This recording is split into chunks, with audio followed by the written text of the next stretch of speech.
How did you do your laundry and your family? My grandma and great-grandma had, when they came out with the washing machine, it was one wash machine. Everything washed in the bottom of the wash machine, and to wring it out, you would put it through the little wringer, and it would wring it out and rinse it out, and it would go through that. You would pull it out, you would rinse it out, and as far as starch, they have spray starch now. They had argol starch where you could made the starch. You made the starch for your criminal slip, for your white blouses, for your nurse's uniform, for your usher board uniform. They made handmade starch. So starch was big back then to keep the clothes.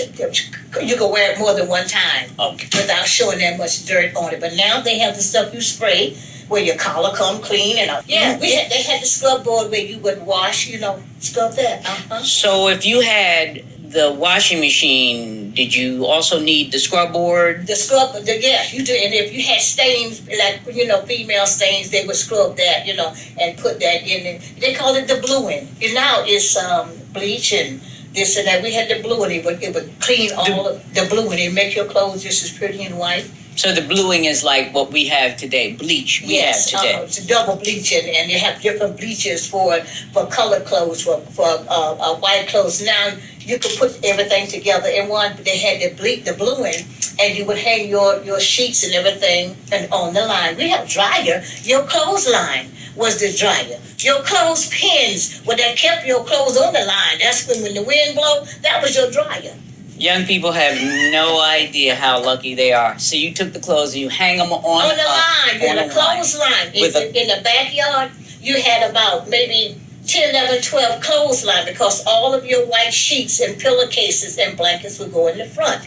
All of your heavy clothes would go in the back. You didn't put any like pink or red or something next to your white because they were still wet. And if the wind blow, it would get on your white sheets and on your curtains and stuff like that. And then the white gloves.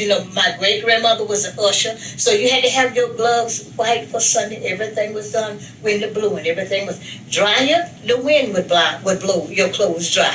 So the dryer was the wind. The almighty wind, almighty God wind, that was the dryer.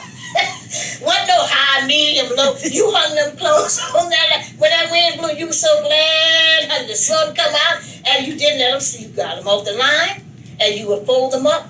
And when you got ready to iron your pillowcases, you had a smoothing iron. You didn't have no electrical. You had an iron, that what it was, iron. The handle, you wrapped some cloth around that handle, put it on that stove, and it got hot, and you would iron about 2, 3, 4 pieces before that iron got cold.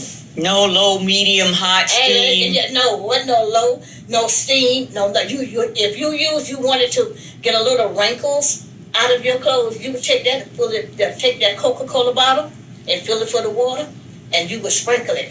You would sprinkle it so when that steam iron hit it would get steam. No, that was the Coca-Cola bottle with the water in it. That was a steam iron. Yeah, that was your get all that wrinkle.